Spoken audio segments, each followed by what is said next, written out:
Hello. ഈ Chinese മ്യൂസിക്കൊക്കെ കേട്ടിട്ട് കൊറിയയിൽ ഞാൻ എങ്ങോട്ടേക്ക് പോകാമെന്നറിയോ? ഞാനിന്ന് ഹാൻജി മ്യൂസിയത്തിൽ ഒരു വർക്ക്ഷോപ്പ് അറ്റൻഡ് ചെയ്യാൻ പോവാണ്. ഹാൻജി എന്താണെന്ന് ഇതിനു മുൻപ് ഞാനൊരു വീഡിയോയിൽ പറഞ്ഞിട്ടുണ്ടായിരുന്നു.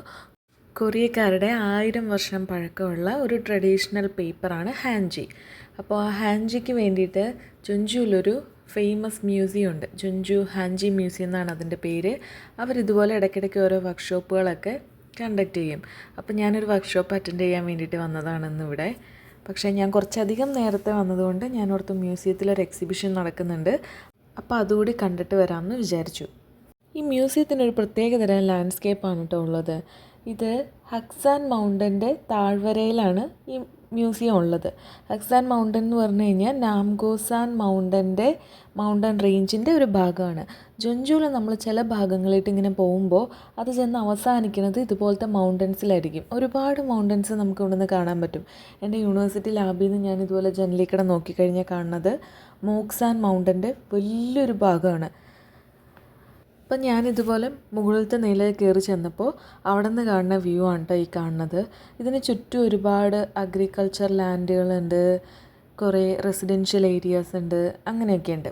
അപ്പോൾ ശരിക്കും ഈ മ്യൂസിയം ശരിക്കും നിൽക്കണത് തിരക്കുകളിൽ നിന്നൊക്കെ മാറിയിട്ട് നമ്മളൊരു മൗണ്ടൻ കയറി പോകണം ശരിക്കും പറഞ്ഞു കഴിഞ്ഞാൽ.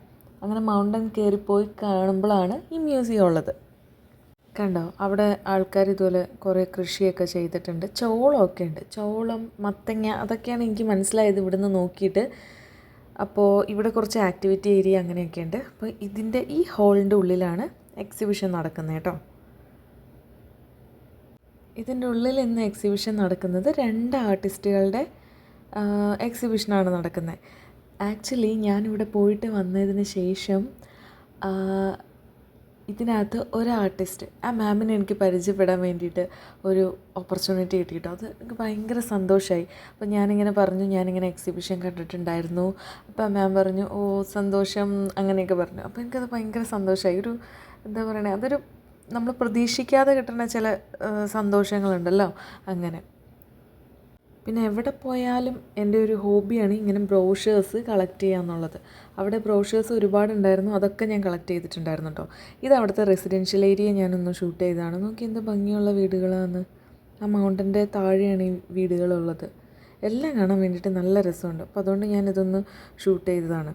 പിന്നെ പറയേണ്ടതായിട്ടുള്ളൊരു കാര്യം എന്ന് പറഞ്ഞു കഴിഞ്ഞാൽ ഈ മ്യൂസിയത്തിൻ്റെ ആർക്കിടെക്ചർ നല്ല ഭംഗിയാണ്.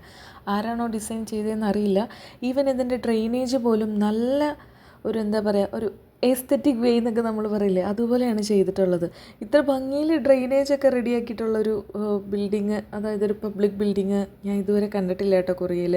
ഞാൻ ഒരുപാട് സ്ഥലങ്ങളൊന്നും പോയിട്ടില്ല. കൊറിയയിൽ പൊതുവെ എല്ലാം ഇതുപോലെ എസ്തെറ്റിക് രീതിയിലാണ് ഉള്ളത്.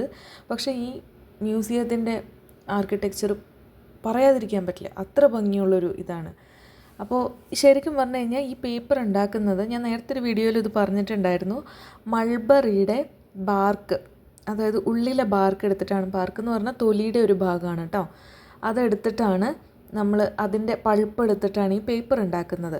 അപ്പോൾ പണ്ട് കാലത്ത് ഒരുപാട് എന്താ പറയണേ, അന്ന് മെഷീനറി ഒന്നുമില്ലല്ലോ. അപ്പോൾ പണ്ട് കാലത്ത് ചെയ്തുകൊണ്ടിരുന്ന രീതി കാണിക്കാൻ വേണ്ടിയിട്ട് അങ്ങനത്തെ കുറേ എക്യുപ്മെൻറ്റ്സ് ഇവിടെ ഉണ്ട്.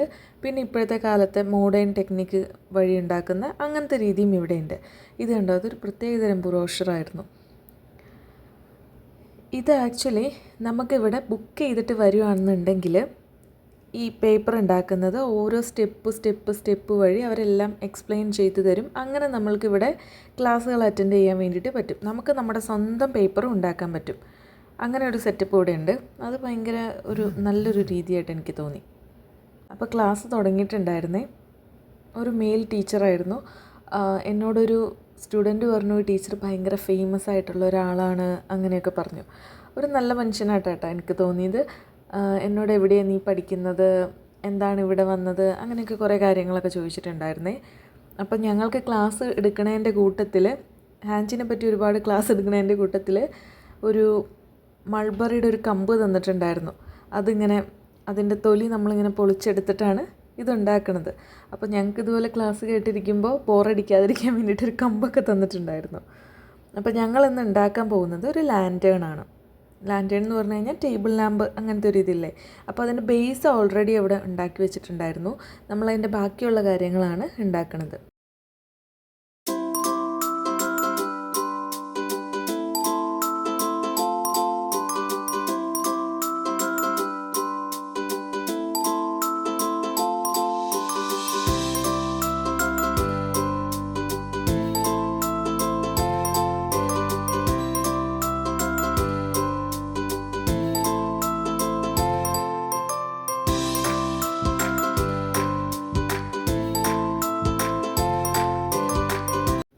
ഇതാണ് നമ്മളുണ്ടാക്കിയ സാധനം.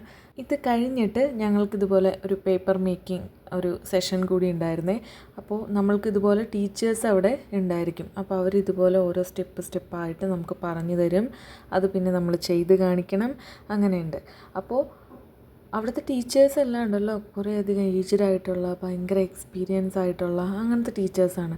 നമുക്കെല്ലാം വളരെ നന്നായിട്ട് പറഞ്ഞു തരും.